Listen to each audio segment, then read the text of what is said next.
What causes us to change? Sometimes a piece of music causes us to change. Sometimes the way the light falls on a particular day. Someone says something, it opens a doorway for us. We find it happening without knowing why. Very often we try and reason existence. We try and calculate it, to discover it. And while we can certainly discuss portions of existence, and we can discover layers of reality, yet we find ourselves straying very far from existence itself, in its absolute form. We're out playing in the world of self-discovery. We're looking at different pictures in the gallery. Very rarely do we look in the mirror of the self.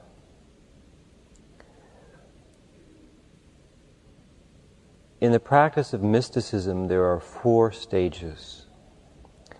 The first stage is gaining power. The second stage is avoiding the loss of power. The third stage is storing power. And the fourth stage is giving power. There is a type of mysticism, a lower occultism, where there is also stealing power and using power for destructive ends. We really don't need to consider that unless, of course, someone is doing that to us. So we should give it enough consideration so that we're not naive. But we don't really have to focus on it too much because it's not something that pertains to us. It's necessary first to gain power. We gain power so that we can walk through that doorway that leads to enlightenment. There are countless planes of existence, stages, where life is presenting itself in different ways. One description of the world, one way of seeing it, is not necessarily better than another. What's important, rather, is to become conscious and not to be fixed in any one description of reality, but to move fluidly through all of them. In order to do that, it takes a great deal of power to reach enlightenment, to become conscious, to become what you really are. It takes a terrific amount of power. So, if the house is very cold, our first step is to get the heat going, to get the furnace going. Then once we've done that, it's much easier to see where we're losing power. And also, we'll stay warm while we work on closing the leaks. Then, once we've reached a point where things are warm enough and we've sealed the biggest leaks, then we can increase and refine the power. Perhaps we can store fuel for another time. We can eliminate the smaller leaks, and maybe if we have enough power, then eventually we can share it with someone else and help them to be liberated. So these are the stages of mysticism. The first thing that you need to do is to increase your personal power. A decision is made on a very deep level of being. We could say that power or life chooses you. We don't know why. All things cannot be explained. To try and explain everything is to waste and lose power. Certain things are better as mysteries. Mysteries not meaning that they're unknowable, but simply that they can't be explained. They have to be intuited and felt and grasped in what we call the supraconscious. So, you have to make a list of the things that cause you to gain power. And to do this accurately, you need to take a piece of paper out when you're home sometime and write down all of the things in your life that have ever caused you to change in an affirmative way. For example, there may be particular places that you've gone to, which are for you places of power. And these environments cause you to increase power, to change. There may be certain experiences, maybe helping others, maybe reading, writing, a hobby, a career, an attitude. You have to trace back all of the moments in your life when you have gone through a major transit or change and recall the things that worked. And in many cases, it's necessary to do those things again. We have a lot of friends who help us, but in the course of life, sometimes we forget our friends. So we remember and we bring them back. Exercise, a type of diet, a type of food, music. There are literally dozens and dozens of things that increase our power. Obviously, meditation, being around powerful people, meaning people who radiate a higher octave of light. Then we need to assess and make a list of the opposite of those things in our life that have caused us to lose power. Again, people whom we find that when we're around we lose power. No blame is necessary, it just happens. People whom when we entangle our lives with them, or types of persons that cause us to lose power. Maybe for someone else it doesn't happen that way, but for us it does. Habits that cause us to lose power. Places, attitudes, ideas. But try, as you create this list, to be as physical in your perceptions as possible. Very often the things that cause us to lose and gain power are not necessarily all that profound, they're rather simple. And it's good to make a list, because you bring these things then into your conscious field of attention. And whenever you bring anything into your conscious field of attention, you focus on it and you begin to work with it. Meditating is certainly the strongest, most powerful, most effective means of gaining power, stopping thought, watching the world dissolve as we've come to know it. What we call life is a description of existence. It's a way of seeing that has been fabricated by others and presented to us as the truth. But what we see is far from the truth. It's a type of truth. It's a body of perception. From the moment of our birth to the moment of our death, we're handed a description of reality in this world, on this earth. However, the description that we've been given is not necessarily pleasant. It was devised by persons who are not happy and who don't see. Seeing is the ability to look through the fabric of existence and perceive eternity. Descriptions of reality are useful in that they enable us to go from one point to another. There are other descriptions of reality other than the one that you have been presented with. In the process of this study, I present you with a variety of different descriptions.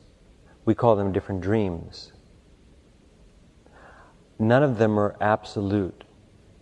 They're maps that you follow. The most important thing is not to get stuck in any of them, yet you will find that some lead you to happiness and fulfillment, whereas others lead you to pain and misery. The description of the world that you've been given by societies, families, and so on leads to unhappiness. It leads to hate and violence and fear and anxiety. The description of the world that we deal with in mysticism is very different. We see that everything in life is an opportunity, a challenge. there are no dull moments or dull situations. Whether you're at work, having lunch with someone, by yourself, in the desert, driving, every moment is filled with countless realities, which, if you have enough power, you can see into and use to go forward, to learn, to grow, and to become all that you're capable of being.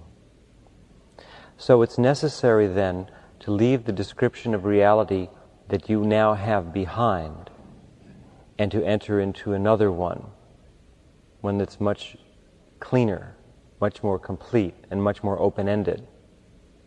In your version of the world, a man is one thing and a woman is another. Day and night are different. There is love and hate and good and bad. In my description of the world, these things don't exist. These are ways of seeing that you use to ultimately entangle yourself in very painful emotions. And your life lacks light. It lacks power.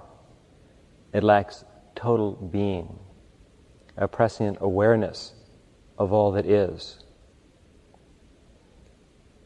So I present to you another way of being, a way that is not easy.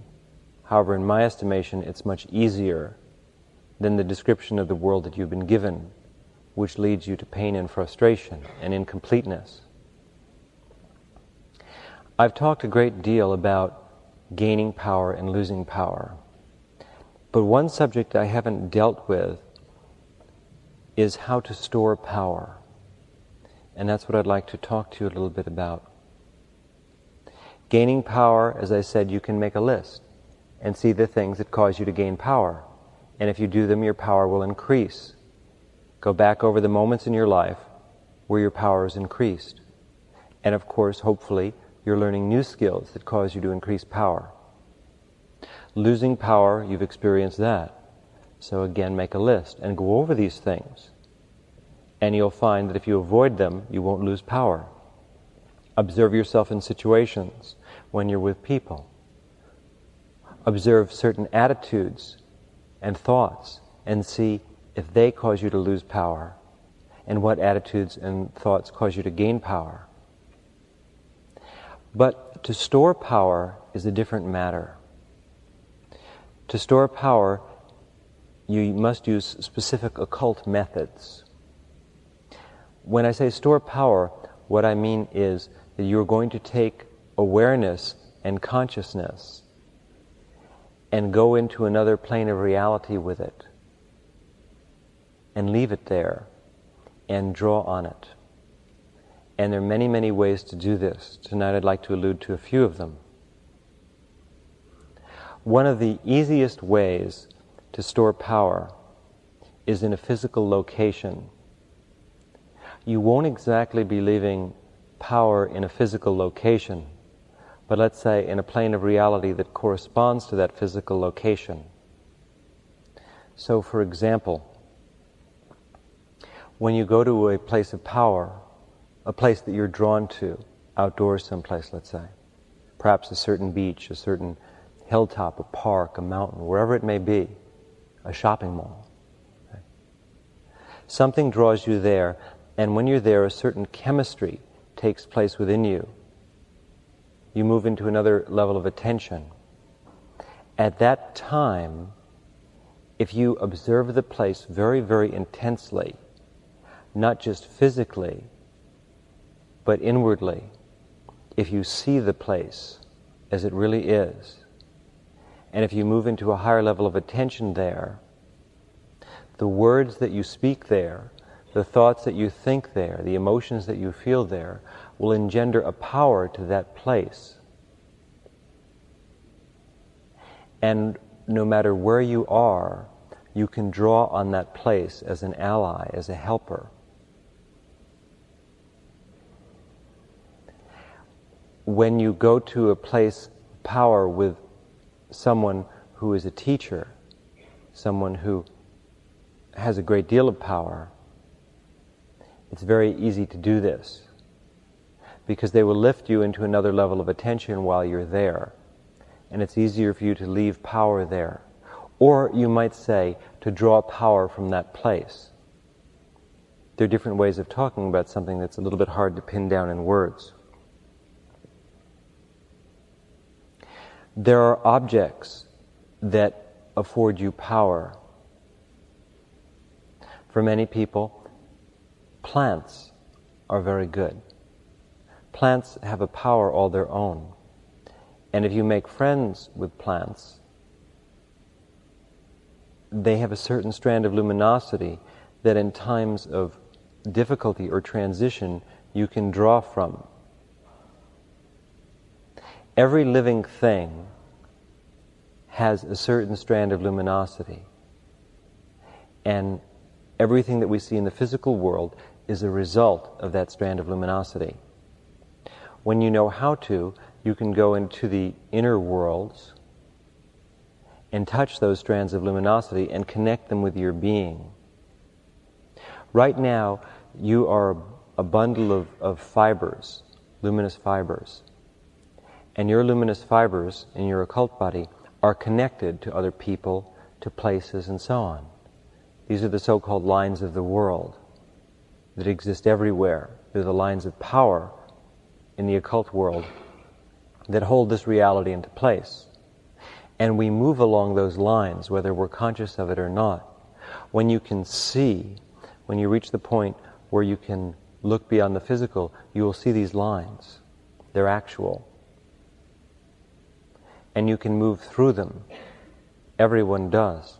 But you will find that you have connected yourself in the process of living to certain elements, people, and experiences that drain your power. And that you can also connect yourself with things that will help you.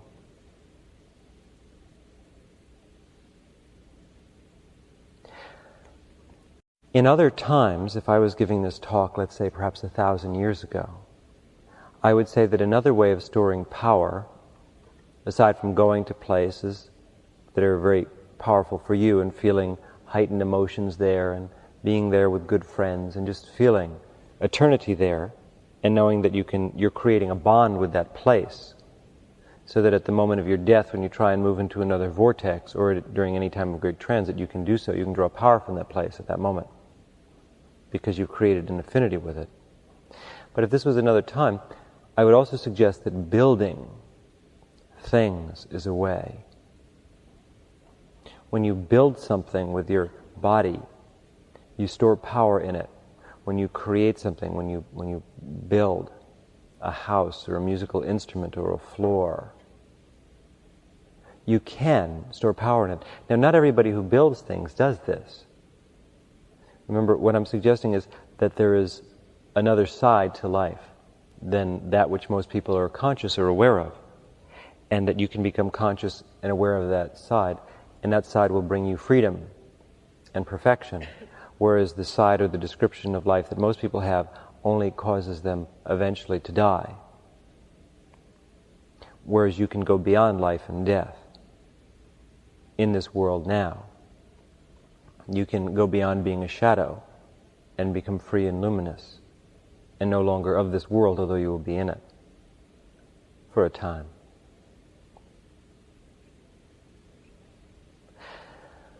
But today I would not recommend that you build things, because we live in an age in which the body is being replaced by the intellect. And all of you are intellectuals. You use the mind more than the body. You relate to it more. It's a societal condition. In your description of the world, the mind predominates. The body is secondary. In other times, the body has been the central focus. One is not better than another. There are different ways of looking at existence. So to store power in this age, the mind is the best vehicle. Now, one of the most effective ways to store power is writing, because you're engaging your intellect in going over moments of power, and as you write them down, on a secondary level, you're fixing that power in a specific place. For example, in other lifetimes, I have gone to places of power. and I have left power there. And in this lifetime, when I've returned to those places, I've been able to pick up what I left there. Recently I went to the Grand Canyon, for example, a place I've been to a long, long time ago. And I had left certain things there, which I was able to reintegrate with upon a return there. Again, when I saw the Grand Canyon, I didn't see the Grand Canyon as the average tourist might. What I saw was not the physical, but the inner structure, the beings, the vortexes of energy, the doorways into other worlds, and so on. These things that all exist, but that most people are totally unconscious of. So I was able to go there and go through those doorways and see what I left there and bring it back again. This is a way, of course, of trying to describe something that's quite beyond words. Whenever you write something, meaning write about a moment of power, if you write about a desert trip that we go on, or a meditation that you have, or whatever it might be, when you write it down, you are pressurizing it. You're compacting it. You're taking all the force and energy of that experience and you're squeezing it into a few words. By doing that, forget about the paper for a moment and the words, but the moments that you were sitting there struggling to do that, you are compressing power, you're storing it. You're taking something that's very large and making it very small. And later you will be able to come back to it when you need it and make it very large again. This is an occult practice, a mystical practice. At the same time, you are creating an identification with something specific. When you go to the bank, you give them money. Now, if you just give them money, when you go to take it out, they won't give you anything. So what you have is a passbook with an account number or a checking account number. When you give them that number, you have some piece of identification or something, then they'll give you money. But it's gone once you hand it to them, you see. So you have to have a medium of exchange. The medium of exchange can be a physical location. It can be something that you make, or it can be words. In our world, words are power. Our world is run by words. When you write something, or when you say something, but let's deal with writing at the moment, you compress a level of attention. The reference point are the words. For example, we recently wrote a book together, The Last Incarnation. And what we did was we all wrote stories about our most powerful experiences, spiritual experiences, and we put them into words and we put them into a book. We collected them. The book is the collection of over 100 peak moments of experience when a doorway opened and someone walked through. Now, if you wrote one of those stories, you stored power.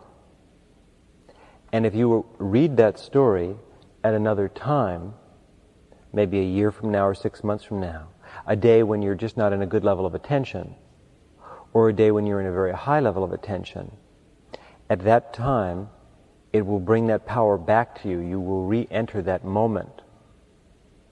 Because when you wrote it, you compressed power. You're not just going back to the moment. What I'm suggesting is that there was that moment which will always exist, which you can return to. But also in the action of writing, as opposed to just thinking about when it happened and not writing it down. In the action of writing, you are compressing that moment and actually storing power. And when you read that, you will let it open again. Or if someone else reads it, of course, to a certain extent, they will draw the power from that. Recently, there were two women who are students of mine who were in a very bad automobile accident. They didn't listen to anything I've said about driving. They didn't wear seat belts, and they fell asleep. The passenger fell asleep, and the driver fell asleep. And they were in a terrible car accident, and they're both very severely injured. Now, while one of them was in critical condition in the intensive care unit, I, of course, went down there and did what I could. But I asked one of my students, who was a nurse who was also present there, to read stories from the last incarnation to the woman who was in the accident, who was lying at that time reasonably close to death. And in doing so, as she listened to these stories, the reason I was doing this was there was such a volume of compressed power in that book that as she listened to these stories, it changed her power level. In other words, as she was injured, having even broken a steering wheel in half with her chest when she hit it, she had lost all her energy, and she wasn't obviously in such a hot state to begin with, otherwise that whole thing wouldn't have happened. This caused her to access a tremendous amount of energy and get her life force moving again, so that she was able to keep going. This is why the Tibetan Book of the Dead was read aloud, not so much to the dead as to the dying, was because there was such power in it that it could cause a tremendous transit, even at the moment of death. When a person heard the words, the power of the words, even if the person didn't exactly understand them, would be unlocked, and the person could draw upon that power, and at the time of death, they could gain power and move into a higher sphere after death, to a higher world, than they would have been able to. It's a very powerful book. You don't have to understand it, but just to have it. The words in it are extremely compressed. The I Ching is the same way. I was recently looking at some books, occultly, that I have, which are my favorite books, which I find are the most powerful books that I've encountered in this life.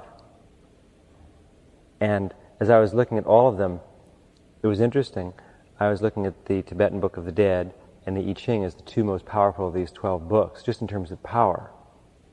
There are many other books, the Yoga Sutras of Patanjali and the Way of Life and the Bhagavad Gita and the Upanishads, and all extremely powerful books. Not in terms of what they say, but the energy. And I happen to have a copy of The Last Incarnation there, which contains stories that you have written. And what I observed was that that book was as powerful as the Tibetan Book of the Dead or the I Ching, much more powerful than the others in terms of compressed power. As far as I know, another book like it has never been done. It's unique in the history of spiritual writing in this cycle. So I had her read the stories because she related more to them, of course, than to the I Ching or to the Tibetan Book of the Dead. Plus, if we read her the Tibetan Book of the Dead, it would probably scare the life out of her. And it caused her to access the tremendous volume of energy and power. She was able to draw on the power that others had stored. So I recommend writing as the primary vehicle for storing power. I suggest that you keep a journal, and in that journal you write down your most powerful experiences. When you write them, I suggest that you do them in story form, as the stories in The Last Incarnation are written. If you don't have time, just make notes, but it's very important to do it as close to the experience as possible, because the further away you get from the experience, the more of the power you'll lose. So if you can write it down that night or the next day, that's the best, because you'll compress more power. Then it's very important to refine it. The rewriting is very important. In other words, you sort of write the story down or the experience down. That will compress a certain amount of power. But as you go back over it and rewrite it, when you rewrite it, you're seeing. You're looking beyond the words to the actual experience. You're going over it again and again and trying to make it tighter and tighter. And as you do, the closer to the experience it gets, the more power it will have. That's why rewriting is so important, because you compress more and more power. Then, of course, what I suggest that you do is set aside a copy for yourself and send me a copy. Always bring one. You can always drop one off with someone who takes attendance here. And if it's a particularly powerful story, if I feel that you've really hit something, then I might even ask you to rewrite it, because I see that you can do more with it. And then there's the possibility that we'll use it in a book or in our newspaper, which will be starting next February, which will consist of these stories, or in a self-discovery, which means then that you will then share power with others. But writing is very, very important. I recently gave an assignment to people who've studied with me for over 2 years to write a paper on tantric mysticism. The reason I did this was so that they could compress power. I asked them to survey everything that we've ever done together, and in 5 to 15 or so pages, to write it down. I didn't do this to give them a hard time or to give them a meaningless assignment. If they did it properly, they will change completely. Because I've asked them to compress all the power of everything we've had together, all the moments, the desert trips, the meditations, the dialogues, the inner experiences when we weren't physically together, the dreaming, when I've spoken to them or been with them in dreams, to compress all of it, the tapes, the books. And if they've done a good job, then they will have compressed so much power that whenever they read that or just think of it, it will cause them to go through a major transit. So I recommend, as the primary form, writing.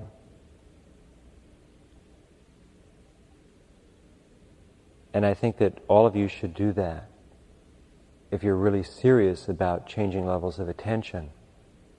You'll find that it's very easy. The moments while you're writing, once you get the hang of it, you will find you'll shift into a tremendously high state of consciousness.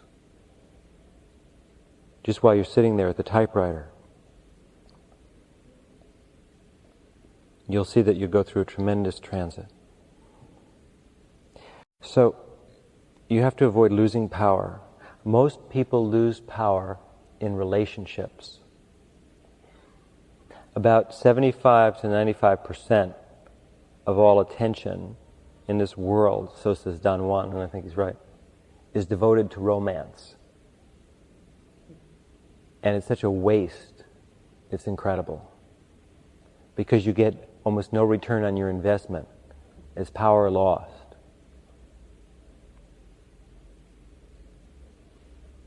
So I think you need to look at yourself a little bit and assess how much of your energy you're putting in that direction. I have no argument with romance or with love, but if you're fixating on it too much, you'll find that you're losing a tremendous amount of energy. If that's the way you look at life, then you're an amateur from a spiritual point of view.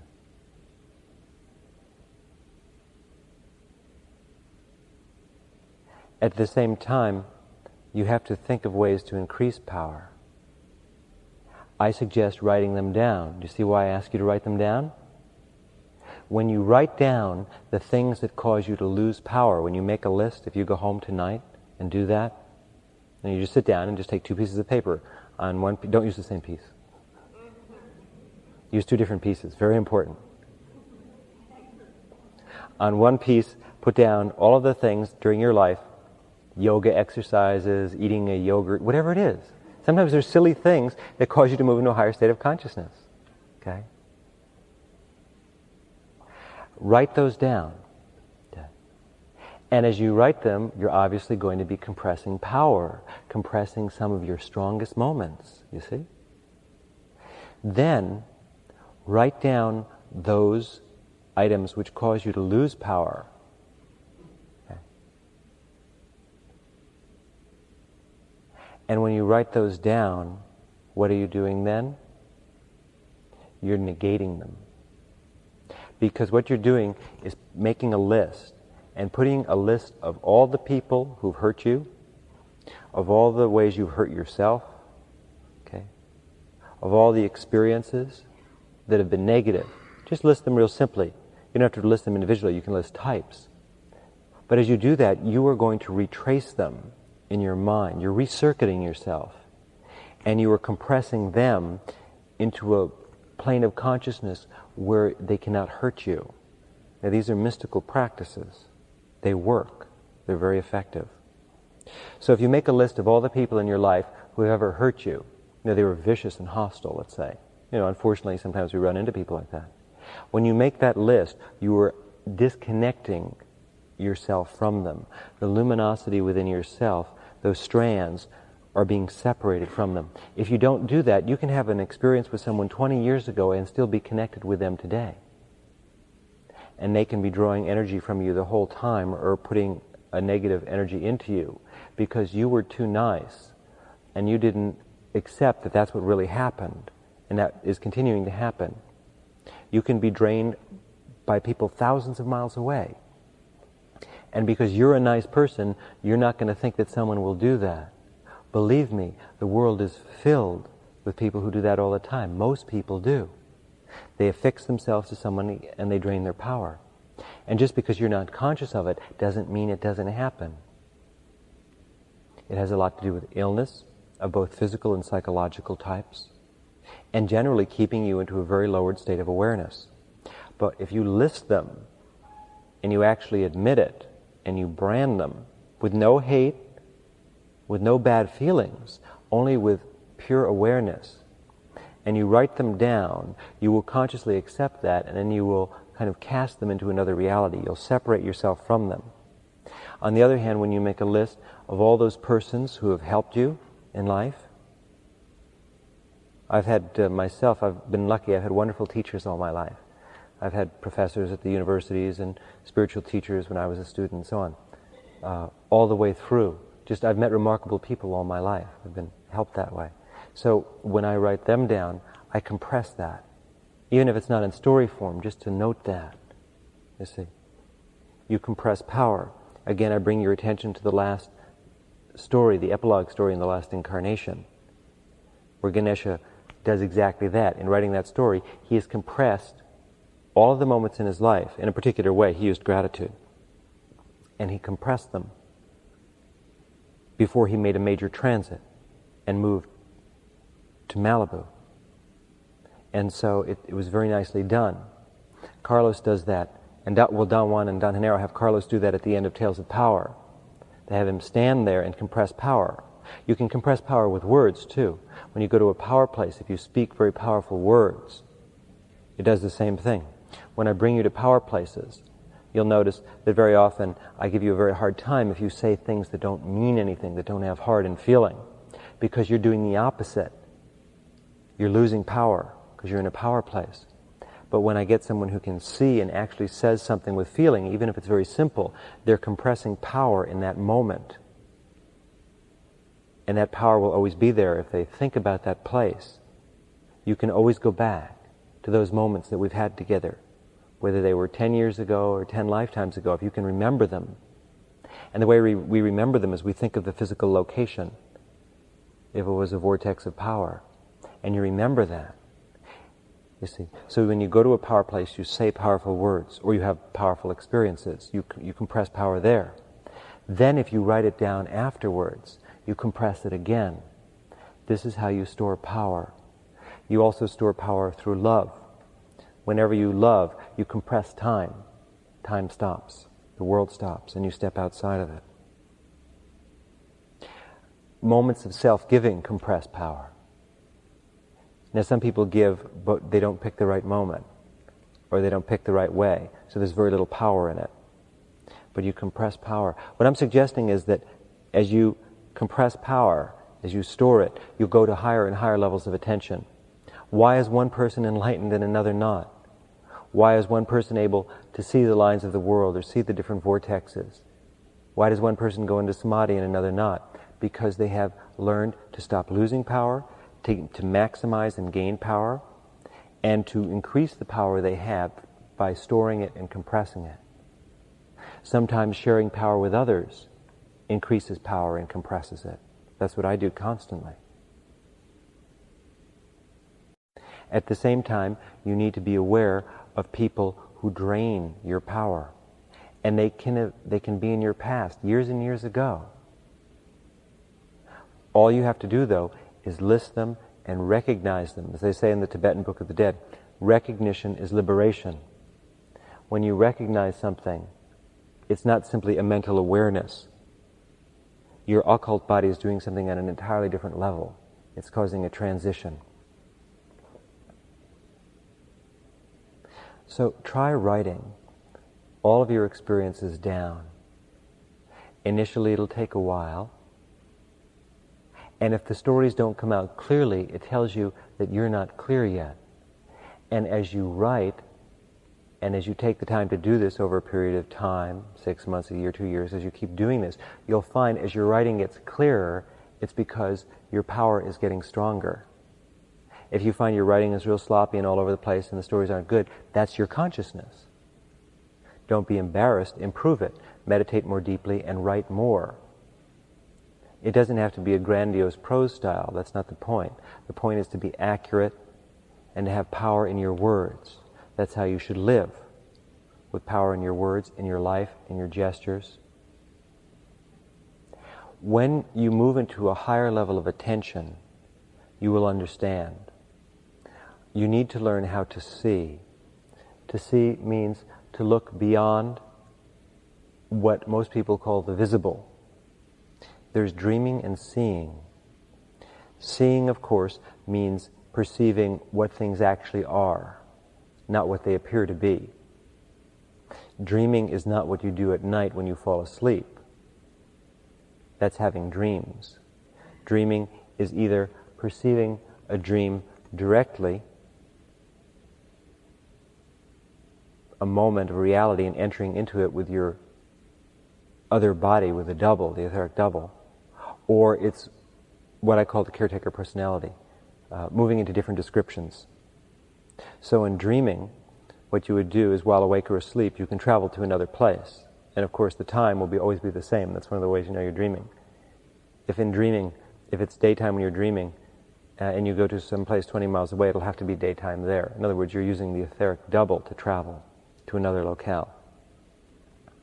Then there's the very sophisticated dreaming, which is the Tibetan rebirth process, which I've talked about.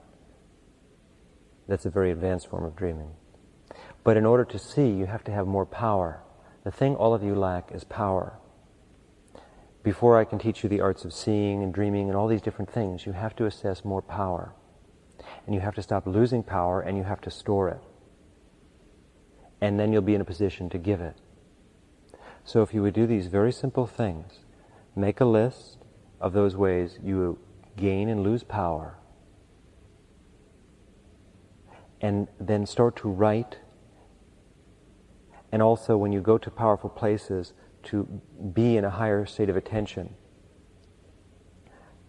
And then write these things down. And then, of course, give them to me so I can see how you did. And if you don't get them back, or you don't see them in some form of writing, it means that they weren't quite there. They were good attempts, and you did store some power. But when I feel that you've done it properly, I'll let you know. You'll get some positive feedback. If you do these things, you'll find that your consciousness will change more radically than you can imagine. And then we can move on to the more advanced arts.